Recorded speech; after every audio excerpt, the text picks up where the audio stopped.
가끔 그런 순간들이 있죠. 누가 날 부르는 소리를 들었던 것 같은 착각이죠. 들은 것 같은데 확실하지 않은 때죠. 그래서 돌아봐서 물어봅니다. 나 불렀어? 이렇게 물어보죠. 누가 날 불렀다면 우리는 확인해 봐야 됩니다. 그것이 착각이었는지 아니면 정말로 불렀는지 말이죠. 우리가 계속해서 부르심에 대한 이야기들을 하고 있습니다. 성경 가운데는 하나님께서 부르신 사람들에 대한 이야기들이 곳곳에서 나타납니다. 사무엘상이라는 성경을 보면요, 하나님께서는 사무엘이라는 한 소년을 부르시죠. 근데 이 부르실 때 이 소년은요, 4번이나 하나님께서 말씀하세요. 사무엘아 사무엘아 하시지만요, 이 사무엘이라는 소년은 하나님의 음성을 알아차리지 못합니다. 그래서 어떻게 하죠? 다른 사람한테 갑니다. 저 불렀어요? 저 불렀습니까? 접니까? 자기를 불렀냐고 물어보죠. 그리고 5번째가 돼서야, 그제서야 하나님이 부르셨다는 것을 알게 됩니다. 또 요나라는 선지자가 있죠. 전에도 설교를 했지만 명확한 부르심을 받았습니다. 가라고 하신 곳이 있었죠. 그런데 그 부르심에 대해서 따를 수가 없습니다. 그래서 어떻게 하죠? 정반대 방향으로 도망합니다. 부르심에 응답하지 않죠. 누군가는 불러도 알아차리지 못할 수가 있어요. 우리 가운데서요. 또는 들었어도 따르지 못할 수도 있겠습니다. 그런데 중요한 건 뭡니까? 하나님께서 나를 부르셨다면요, 우리가 확인해 봐야 된다는 겁니다. 내가 정말로 부르셨는지, 나를, 아니면 내 부르심이 정말로 맞는지에 대해서죠. 그래서 하나님께서 각 사람을 어떻게, 어떤 방식으로 부르시는지 성경을 보면요, 부르시는 장면들이 많이 나옵니다. 어떻게 부르시는지요. 내 장면과 내 부르심과 일치하는지를 확인해 보는 게 되게 중요하겠죠. 오늘 말씀 속에서는요, 부르심을 받는 한 사람에 대한 이야기가 나옵니다. 이사야라는 사람입니다. 그 이 사람의 부르심을 보면서요, 우리 또한 여러분의 부르심을 확인하는데 좀 도움이 되는 시간이 되었으면 좋겠습니다. 먼저 설교하기 전에 우리가 보통 헷갈려하는 한 단어가 있습니다. 우리 계속 이제 부르심에 대해서 이야기하는데, 소명과 사명이란 단어죠.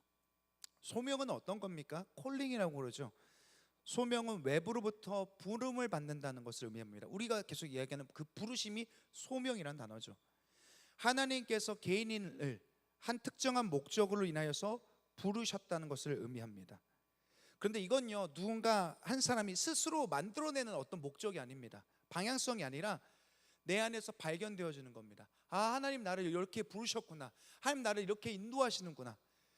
그래서 이것은 일방적이고 주권적인 부름이라고 말합니다. 내 스스로 만들어낸 어떤 계획이나 플랜이 아니라 하나님께서 나로 하여금 가라고 하신 것이 소명이죠.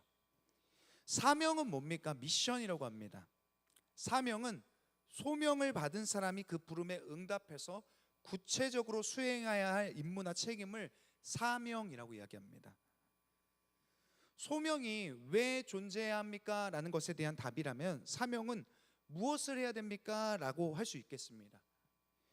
예를 들어서 모세의 사명은요, 이런 거였죠. 바로에게 가서 내 백성을 보내라고 외치고 이스라엘 백성들을 이집트에서 탈출시키는 것이 모세의 사명이었습니다. 아주 구체적이죠. 사명은 소명과는 다르게 훨씬 더 정확하고 명확합니다. 어떤 해야 할 일들에 대해서 알려주십니다. 오늘 본문 속에서 이사야라는 선지자에게는요, 소명과 사명 둘 다 주어집니다. 부르셨고, 그리고 어디로 가라고 하십니다. 선지자는 사람들은 어떤 사람들입니까? 하나님의 특별한 부르심을 받아서 그분의 말씀을 대신 전하는 사람을 선지자라고 합니다. 그들은요, 단순히 미래에 대해서 예언하는 점쟁이가 아닙니다. 하나님의 뜻과 마음을 알아서 백성에게 전달하는 역할, 그리고 왕에게 나아가서 그것을 직언하는 역할을 하는 것이 선지자입니다. 오늘 이사야는 선지자였죠. 그리고 이러한 선지자들은 성경 곳곳에서 또 나타납니다. 예레미야나 에스겔이나 호세아나 다 선지자들이죠. 그런데 이런 성경들 있잖아요. 예레미야서, 에스겔서, 뭐 이런 선지자들의 책들을 보게 되면요, 가장 첫 번째 장 1장에 보면 어떤 장면이 있냐, 이런 장면들이 나타납니다. 하나님께서 이 사람들 찾아오셔서 그들을 부르시는 겁니다. 에스겔아 이렇게 오셔요. 너는 가서, 예레미야야 너는 내가 택정했으니, 다 부르셔요. 부르셔서 하나님께서 소명과 사명을 주시는데, 오늘 이사야라는 사람은요, 아주 특이합니다. 왜냐면요, 하나님께서 이사야를 부르실 때 1장에서 안 부르셔요. 언제 부르시냐? 오늘 본문 6장에서 부르십니다. 그럼 1장에서 5장은 뭐냐면요, 이미 이사야가요 선지자로서 자기 일을 하고 있어요. 사람들한테 가가지고 막 설교하고 있습니다. 돌아와라 막 이런 얘기하고 있어요. 그런데 6장에서 또 부르시는 거예요. 이게 무슨 말이냐면 이런 겁니다. 이미 한번 부르셨는데, 그래서 선지자 하고 있는데 또 부르시는 건 나은 거예요. 저로 치자면 이런 거죠. 저는 부르심을 받아서 목사를 하고 있는데 오늘에 갑자기 저한테 나타나셔서 또 부르세요. 성민아 가서 또 해라 뭐 이런 거죠. 되게 당황스럽지 않겠습니까? 그래서 학자들은 오늘 이 6장에 나타난 이사야의 부르심에 대해서 이것이 첫 번째 부르심이냐 아니면 두 번째 부르심인가로 대해서 의견들이 나누어집니다. 근데 이런 거죠. 일반적이진 않지만요, 보통은 아니지만 누군가에게는 두 번째 부르심이 있을 수 있다는 거죠. 그리고 나서 오늘 이 두 번째 부르심을 받은 이사야는요, 본격적으로 자신의 소명과 사명대로 사역을 시작하는 장면을 오늘 6장 가운데 우리가 보게 됩니다. 자, 그렇다면 우리가 이사야를 부르시는 그 하나님의 모습에 대해서 좀 살펴봤으면 좋겠습니다. 어떻게 그를 부르고 계시는가? 오늘 이 말씀에 대해서, 질문에 대해서 말씀은 이렇게 얘기합니다. 주님을 봄으로써 그의 부르심이 시작된다, 이런 이야기를 합니다. 이사야 6장 1절부터 3절까지 말씀인데요, 우리 같이 한번 좀 읽어봤으면 좋겠습니다. 1절, 2절, 3절입니다. 함께 읽겠습니다. 우시야 왕이 죽던 해에 내가 본즉 주께서 높이 들린 보좌에 앉으셨는데 그의 옷자락은 성전에 가득하였고 스랍들이 모시고 섰는데 각기 6 날개가 있어 그 둘로는 자기의 얼굴을 가리었고 그 둘로는 자기의 발을 가리었고 그 둘로는 날며 서로 불러 이르되 거룩하다 거룩하다 거룩하다 만군의 여호와여 그의 영광이 온 땅에 충만하도다 하더라. 오늘 1절에 보니까요 이렇게 시작합니다. 내가 본즉이라고 말합니다. 이사야가 무언가를 봤습니다. 뭘 봤습니까? 이렇게 이어지죠. 높이 들린 보좌에 앉은 주님을 보았다, 이런 얘기를 합니다. 사실 기독교 용어들을 우리가 생각해 보면요 되게 어려워요. 왜냐하면 이 기독교 용어들이라는 것이 대부분 추상적입니다. 쉽게, 그러니까 처음 교회에 왔을 때 초신자들이 쉽게 이해하기 어려운 용어들이 있습니다. 오랫동안 교회를 다니면 대충 뉘앙스는 이해가 돼요. 아, 이런 얘기구나, 무슨 얘기하는지 알겠지만요 초신자들은 그게 너무 어렵습니다. 그 중에서 오늘 이야기 같은 것죠, 주님을 봤다 같은 것들이죠. 우리가 주님을 본다는 게 일반적인 얘기는 아니잖아요. 모든 사람들이 다 주님을 보는 건 아니지 않습니까? 근데 여기서 본다는 건요, 물론 진짜로 볼 수도 있어요. 어떤 사람들 진짜 보니까요, 단순한 시각적인 경험을 말하진 않습니다. 보통 이 단어를요 여러 가지 다른 의미로서 표현합니다. 이 본다라는 단어를요 어떻게 표현하죠? 누군가는 만났다, 누군가는 깨달았다, 누군가는 들었다, 누군가는 느꼈다, 뭐 이런 단어들을 표현을 하죠. 좀 더 성경적인 단어로 접근하게 되면요 이런 거겠습니다. 주의 임재를 깊이 느꼈다. 표현되는 방식들은 다 다르지만요 모두 같은 의미입니다. 어느 날 되게 가깝게 찾아오신 하나님을 경험하게 되는 순간을 오늘 이사야는 맞이하게 되는 거죠. 하나님을 보았다, 하나님의 임재를 느꼈다, 하나님의 음성을 들었다, 다 같습니다. 이것은 우리가 하나님이라는 존재를 귀든 눈이든 지성이든 감각이든 맛보게 되는 것을 말합니다. 오늘 이사야는 어땠습니까? 자기의 눈으로 하나님을 봤습니다. 그런데 중요한 건 뭡니까? 그가 언제 이 주님을 봤냐는 거예요. 그가 언제 이 주님을 봤습니까? 먼저 그가 본 장면부터 설명해 보겠습니다. 이사야가 본 장면은 이런 거였습니다. 성전에 있는데 긴 옷자락이 성전을 가득 채웁니다. 당시의 왕들은요 자주색 긴 옷을 입고 다녔습니다. 되게 치렁치렁한 옷이죠. 그 옷자락을 땅에 막 끌고 다녔어요. 그래서 옷자락이란 것은 무엇을 상징하고 나타내느냐? 왕의 위엄을 나타냅니다. 왕의 영광 같은 것을 드러냅니다. 그러니까 성전에 옷자락이 가득했다, 이것은 한마디로 이걸 얘기하죠. 왕이신 하나님이 거기에 계셨다, 이런 얘기입니다. 보좌도 같은 단어죠. 보좌에 앉으신 그를 보았다, 왕이 거기 임했다는 겁니다. 자, 그렇다면요, 아까도 말했지만요, 이사야는 이미 이 경험을 하기 전에, 이것을 보기 전에 선지자로 사역을 하고 있었습니다. 말씀을 전하러 다녔어요. 부르심을 받았으니까요. 근데 왜 지금에서야 이사야가 왜 또 주님을 보는 겁니까? 왜 이 시점에서 주님을 또 봤다라고 이야기하는 겁니까? 사실 이게 되게 중요한 부분인데요, 오늘 말씀해 보니까 1절에 이사야가 본 그 시점이 언제이냐? 우시야 왕이 죽던 해라고 말합니다. 우시야 왕이 죽던 해. 되게 특이하죠? 저는 제가 하나님을 만났던 때예요. 그 해의 대통령이 누군지 기억을 못합니다. 왜냐, 그게 그렇게 중요하지 않으니까요. 기억할 거리가 아닙니다. 대통령이 누구였는지가 왜 생각이 나야 됩니까? 오늘 그런 거죠. 우시야 왕이 죽은 해에 주님을 봤다, 이런 얘기를 해요. 이 우시야 왕이 죽음을 말하는 건요, 현재 이사야의 역사적인 시간과 배경을 알려주는 그런 정보에 해당하기도 하겠지만요, 그것을 넘어서서 이 우시야 왕의 죽음은 이사야라는 한 사람에게 있어서 되게 중요한 사건, 되게 충격적인 사건이라는 거죠. 그때에 주님을 봤다는 겁니다. 그럼 우시야는 어떤 왕이길래 이사야에게 의미 있는 사람이었을까요? 우시야는요, 15세의 남유다의 왕이 된 사람입니다. 그리고 그가 어린 나이에 왕이 돼서 52년 동안 남유다를 통치합니다. 우시야가 왕으로서 그의 업적이 어땠냐면 되게 대단했거든요. 그의 초기, 중기 사역을 보면 활발하게 통치할 때요, 진짜 전무후무한 왕 중에 한 명이었습니다. 그는 주변에 있는 나라들로부터 유다를 강성하게 했을 뿐만 아니라 많은 백성들을 다시 하나님께로 돌이키게 하는 왕 중에 한 명이었습니다. 그러니까 우시야는요, 부족함이 없는 왕이었어요. 내적으로나 외적으로나, 영적으로나 아니면 바깥으로나요. 그래서 이스라엘의 가장 위대한 왕이었던 한 사람, 다윗이라는 왕과 비슷할 정도로 우시야는 그렇게 여겨졌던 왕이었습니다. 그래서 사람들에게 우시야는 어떻게 여겨졌는가? 이사야뿐만 아니라 사람들에겐 그는 되게 의지할 만한 존재였습니다. 우시야라는 사람의 이름의 뜻이 여호와의 능력, 여호와의 힘이라는 의미를 갖고 있습니다. 또 아사랴라는 이름으로 불리기도 했거든요. 이건 여호와의 도움이라는 의미를 갖고 있습니다. 그러니까 사람들이 우시야를 볼 때 어떻게 생각했냐? 저 사람은 하나님의 능력 같은 사람이야. 저 사람은 진짜 하나님이 도와주시는 사람이야. 저 사람은 진짜 하나님의 영광이 나타나는 사람이야 라고 생각할 정도로 우시야를 여겼다는 겁니다.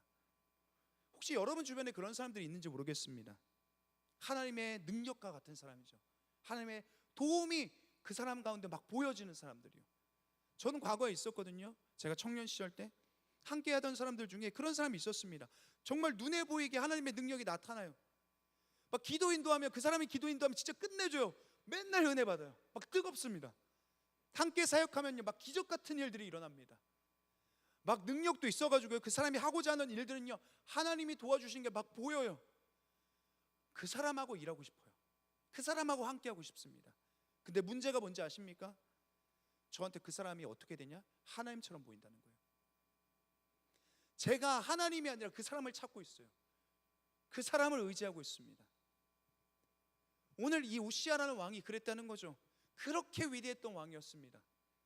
그런데 말년에 어떻게 돼요? 교만해져요. 하나님한테 저주받아서 나병에 걸립니다.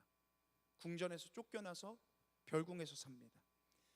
그 후로부터 남유다의 어떤 국력이 쇠퇴하기 시작하죠. 그의 아들 요담이 대리를 통치했고요, 우시야는 67세의 나이에 죽습니다. 이 시기는요, 어쩌면 남유다에게 있어 되게 중요한 시기였습니다.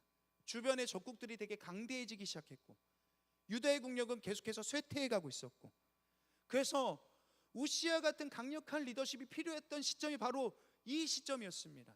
근데 어떻게 돼요? 우시야가 죽어버렸습니다. 어떻겠습니까? 많은 사람들이요, 그렇게 의지했던, 그렇게 하나님의 도움이요, 하나님의 능력이라고 생각했던 우시야를 생각했는데 그들의 마음이 어떻겠습니까? 망했다라고 생각하죠. 오늘 그러니까요, 이사야가 성전에 나와서 기도하고 있는 겁니다. 조국의 미래를 보니까 너무 어두운 거예요. 기도할 수밖에 없는 겁니다. 절망적인 거죠. 그런데 오늘 성경은 바로 그때 이사야가 저기 높이 들린 보좌에 앉으신 주님을 보았다라고 말해요. 언제요? 여호와의 힘, 여호와의 능력, 여호와의 도움 같았던 우시아가 죽었던 그때, 비로소 이사야가 하늘 보좌에 앉으신 그 왕이신 하나님을 보게 되었다라고 이야기합니다. 이때는 언제입니까? 망한 것 같은 순간이에요. 의지할 것이 없는 그런 순간입니다. 그런데 우리의 부르심은 보통 언제 시작되냐? 이럴 때 시작된다는 거예요. 망한 것 같은 때요. 절망적인 순간이에요. 내 안에 있는 우시아가 죽었을 때요. 내가 힘삼고 있었던 거, 주님의 자리를 대신하고 있었던 거, 내 안에 우시아가 죽고 망했다라고 느낄 때, 그제야 비로소 우리가 시선을 하늘로 돌린다는 거예요. 제가 만난 청년들 중에요, 유독 그런 청년들이 많더라고요. 고3 때, 수능 볼 때, 재수할 때 하나님을 만났다라고 말하는 청년들이 많더라고요. 왜일까요? 여러분 짐작하겠지만요, 아마 그때가요 처음으로 경험하는 순간일 거예요. 내 인생 내 마음대로 안 된다. 내 인생 망했다.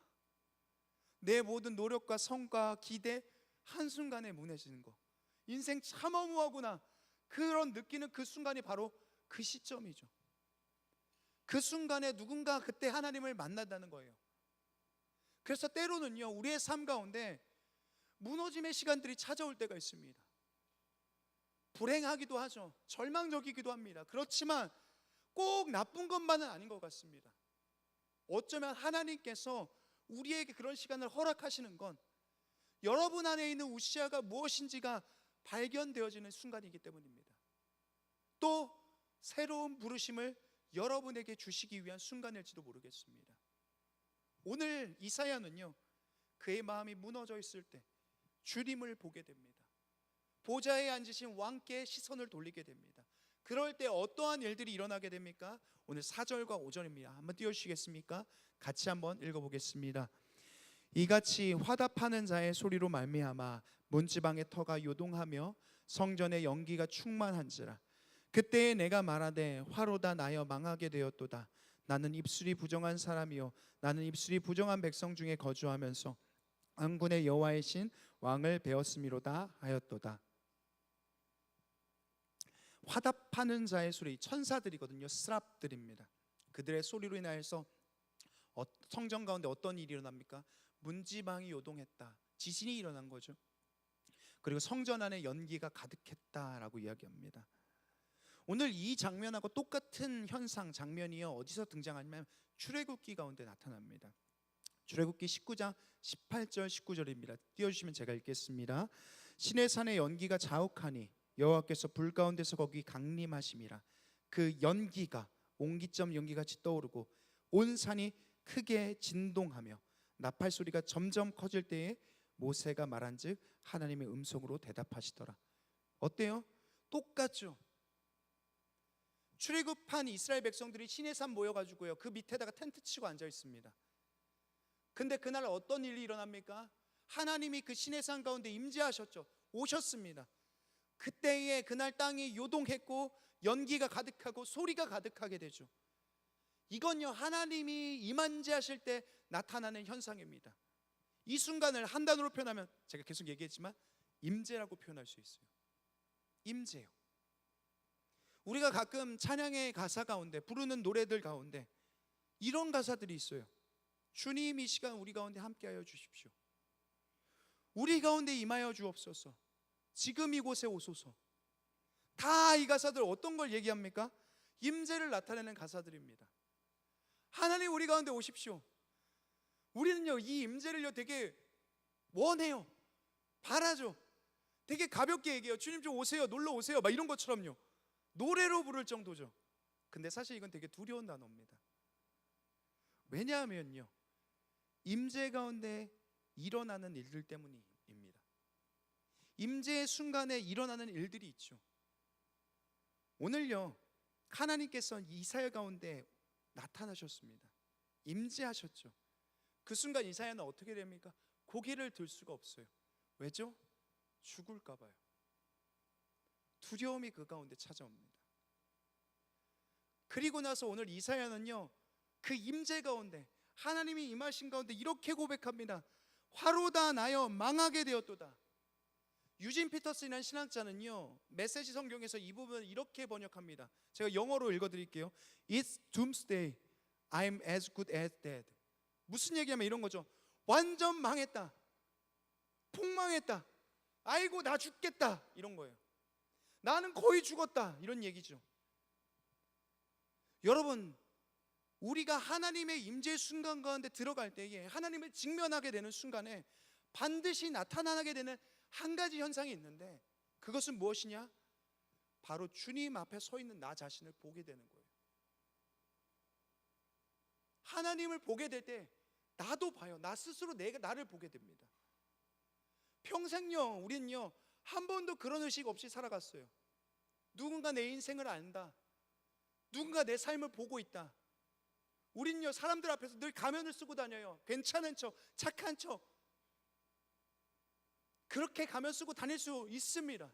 스마트폰 잠금 해놓으면요 내가 어떤 사람인지 아무도 몰라요. 그러나 하나님의 임재는 어때요? 마치 우리를 그 하나님 앞에서 알몸처럼 만들어버립니다.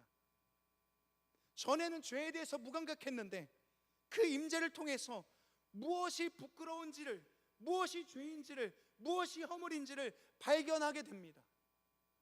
그래서 존 오웬이라는 신학자는요 임재 가운데 있는 우리의 모습을 이렇게 표현합니다. 이는 어두운 방에 빛이 들어왔을 때 이전에는 보지 못했던 먼지들이 드러나는 것과 같다. 하나님의 임재 순간에 우리는 어떻게 됩니까? 우리 안에 빛이 비춰져요. 좋은 게 있을까요?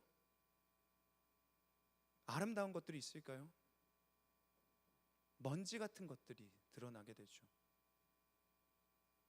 그러면서 그 어둠을 보게 될 때 반드시 우리 가운데 나타나게 될 탄식은 뭡니까? 나는 망했다예요. 나는 죽었다예요. 들어온 빛으로 인해서 우리의 죄인됨을 보게 될 때 난 죽을 수밖에 없는 존재라는 것을 알게 돼요. 마틴 루터는요 이 순간을, 자신의 내면의 상태를 뭐라고 표현하냐? 악취나는 웅덩이라고 표현합니다. 나의 죄는 썩은 시체보다 더 끔찍한 냄새를 풍겼다. 나의 마음은 마치 온갖 종류의 더러운 독사와 정갈들이 우글거리는 구덩이 같았다. 자기의 상태를 보니까요, 빛이 비춰진 상태를 보니까 냄새가 나는 그런 웅덩이 같다는 거죠. 우리 안에 빛이 들어온 순간요, 우리는요 자연적으로, 자연스럽게 가장 먼저 나의 안에 있는 죄의 악취가 맡아져야 돼요. 이게 죄구나, 이게 문제구나, 이거 안 되는구나, 이렇게 살면 안 되는구나. 그런데 한 번도 냄새를 맡아본 적이 없어요. 한 번도 그것이 뭔지를 깨달아 본 적이 없습니다. 그렇다면요, 죄송하지만요, 그런 사람들은 하나님의 임재를 깊이 있게 경험한 적이 없어요. 어쩌면 하나님으로부터 되게 분리된 상태인 확률일 수 있습니다. 그것이 하나님의 임재 가운데 나타나는 현상이에요. 냄새를 맡게 돼요. 우리 가운데 보면요, 내가 꽤 괜찮다고 생각하는 사람들이 있습니다. 아무 문제가 없는데요, 잘 살고 있습니다. 그럴 수 있다라고 생각해요. 근데 여러분, 이건요 자존감과는 다른 얘기입니다. 저는 아무 문제가 없어요. 저는 괜찮습니다. 하나님 앞에서요. 하나님 앞에서 자신의 죄인됨을 알지 못하는 사람은요 부르심 받은 성도일 수가 없어요. 이건 무조건입니다. 다 내가 한 번쯤은 죄인이구나, 내가 문제가 있구나, 하나님의 부르심이 필요한 존재구나 라는 것을 깨달아야 됩니다. 오늘 이사야는 그 생각이 들었죠. 난 죽어야 되는구나. 그러면서 이사야는 무엇을 보게 됩니까? 자기 입술을 보게 됩니다. 화로다 나여 망하게 되었도다. 나는 입술이 부정한 사람이요. 이 부분을 직역하면요 이렇게 됩니다. 나는 망했습니다. 나는 할 말이 없어요. 나는 입술을 열 수가 없어요. 이런 겁니다. 오늘 이 고백을 하는 이사야요, 좀 아이러니합니다. 왜냐하면요, 이사야는 지금까지 그의 직업이 선지자입니다. 하나님의 부르심을 수행하면서 지금까지 살았어요. 그럼 그가 제일 많이 썼던, 그가 가장 자신 있다고 여기는 그 효과적인 도구가 뭐겠습니까? 자기 입술입니다. 자기의 말이에요. 근데 오늘 어떻게 얘기합니까? 하나님의 임재 앞에서 이사야는요, 자기 입술을 향해서 멸망을 선포하는 겁니다. 망했습니다. 이 입술이요, 한마디도 내뱉을 수가 없어요. 더 말 못하겠습니다. 이건 겸손 같은 게 아닙니다. 하나님 저 안 돼요, 못해요, 아예 그러지 마세요, 이게 아니라고요. 이건요, 학자가 자기의 지성을, 육상 선수가 자기의 다리를, 가수가 자기의 목소리를, 의사가 자기의 손을 저주한 것과 똑같아요. 나는 쓸모없어요, 하나님. 사도 바울이라는 사람은 어떻게 고백합니까? 빌립보서 3장 7절과 8절 말씀 가운데 이렇게 얘기합니다. 그러나 무엇인지 내가 유익하던 것을 내가 그리스도를 위하여 다 해로 여길 뿐더러 또한 모든 것을 해로 여김은 내 주 그리스도를 예수를 아는 지식이 가장 고상하기 때문이라. 내가 그를 위하여 모든 것을 잃어버리고 배설물로 여김은 그리스도를 얻고. 사도 바울도 마찬가지죠. 그리스도를 얻고 그의 삶 가운데, 그의 내면에 하나님의 빛이 비춰졌을 때, 그가 알고 있는, 그가 가장 자신 있어 하던 그의 지식이, 그의 신앙의 자랑거리였던 의와 율법이 다 뭐다? 해다, 마이너스다, 함정이다, 배설물이다, 하나님 앞에서 아무것도 아니었다 라고 인정하고 고백하게 된다는 거예요. 하나님께서 우리를 부르셨을 때, 우리를 부르실 때요, 내가 가장 의지하고 내가 가장 자신 있어 하는 그것부터 부인하게 하십니다. 휘청거리게 만드세요.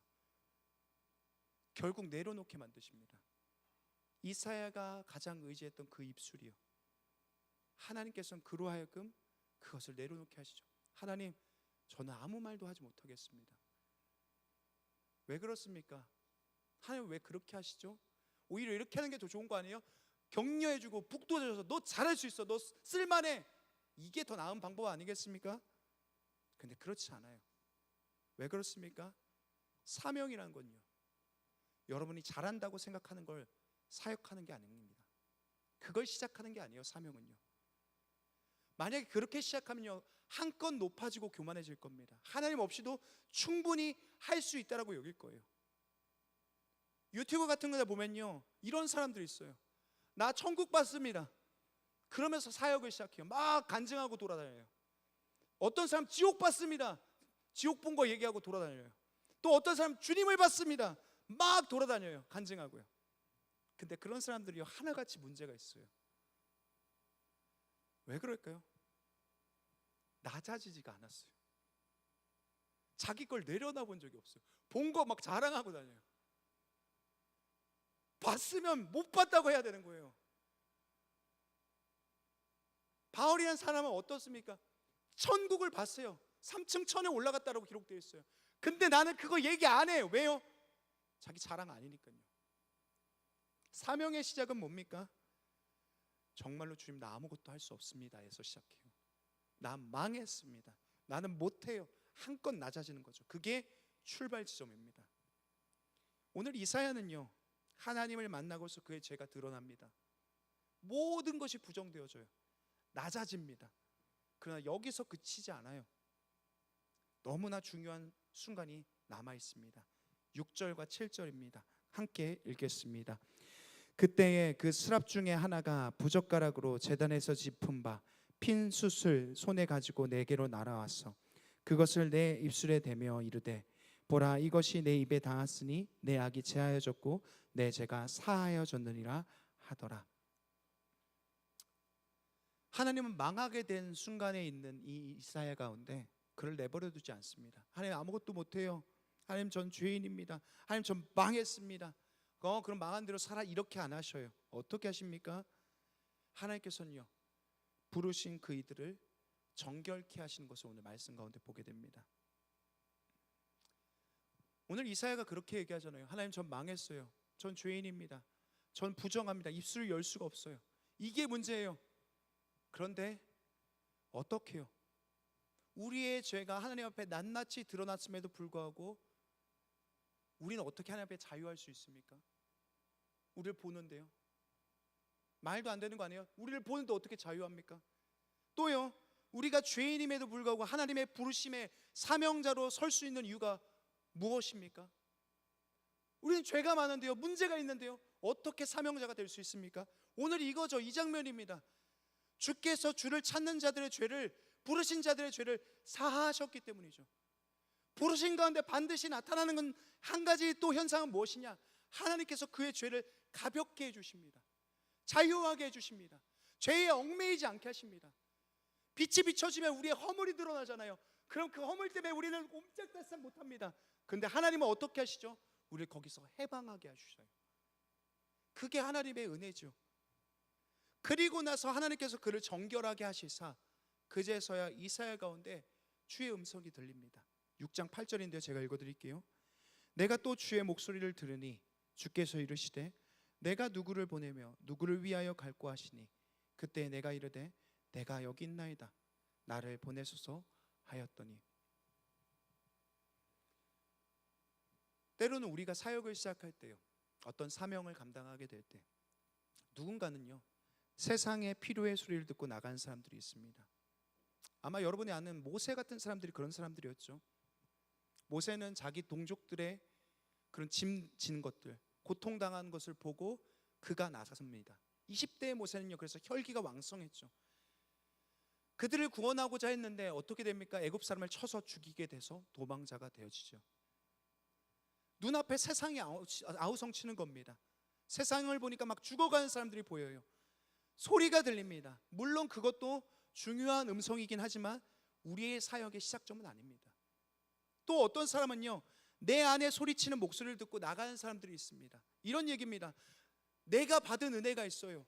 내가 지금 일어나야 돼요. 하나님 내게 은혜를 주셨습니다. 내가 여기 가만히 있을 수가 없어요. 나는 갚아야 됩니다. 내 안에서 일어나는 어떤 뜨거운 목소리를 듣고 일어나는 사람들이 있습니다. 그게 누구냐? 사도 바울 같은 사람이죠.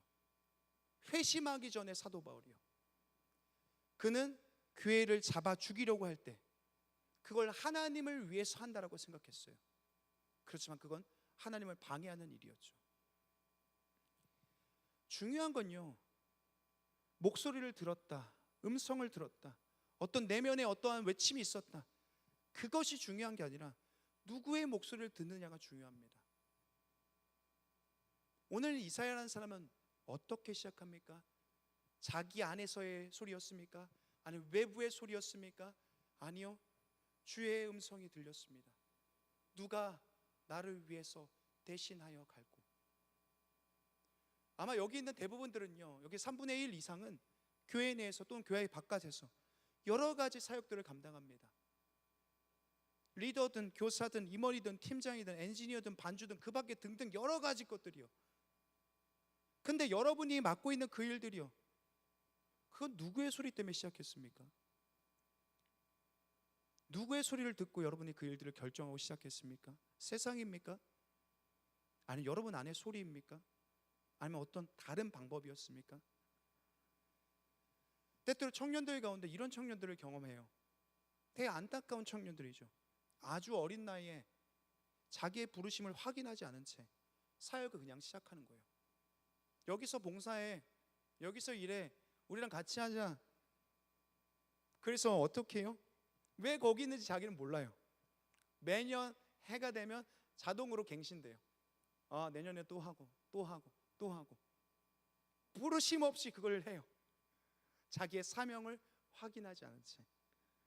전 그것이 너무나도 최악의 선택이라고 생각해요. 사랑하는 청년 여러분, 오늘 엘리야도, 이사야도, 에스겔도, 예레미야도, 호세아도, 모든 선지자들은, 하나님의 사람들은 다 부르심을 받고 일을 시작해요. 근데 여기 있는 어떤 청년들은 왜 부르심 없이 시작합니까? 왜 그걸 확인하지 않은 채 출발합니까? 그저 여러분의 내면의 소리나 세상의 소리를 듣고 일을 시작합니까? 그리고 그게 고통스럽다, 그게 너무 버겁다, 왜 그게 너무 힘들다라고 이야기합니까? 저는 리더들한테 이런 얘기를 했습니다. 올해 연말이 되면 그만두실 분들은 그만두셔도 좋습니다. 대신 사명을 확인했으면 좋겠습니다. 사명이 있으면 내년으로 가는 겁니다. 그렇지만 사명이 없으면 올해 정리해도 좋습니다. 저는 리더들에게 권면합니다. 그냥 여기서 사명을 기다리지 마시고 여러분이 하나님께 질문했으면 좋겠습니다. 내가 내년에 이걸 왜 해야 되는지, 내가 교사를 내년에 왜 해야 되는지, 내가 이 팀장을 왜 해야 되는지. 그거 없이 힘들면 그만둬요. 어려우면 때려칠래요. 올해는 못하겠어요. 그렇게 결정하지 않았으면 좋겠습니다. 부름을 받았다면 가는 겁니다. 사명이 확인되면 또 가는 겁니다. 우리의 사역의 시작이 이 소리에서부터 시작되어야 해요. 오늘 이 소리를 듣고 진정으로 주의 마음이 무엇인지 알고 경험한 사람이 마침내 이 고백을 할 수 있습니다. 주님, 내가 여기 있사오니 나를 보내소서. 주님, 저 써주십시오. 아무나 못합니다. 이 과정이 있어야 돼요.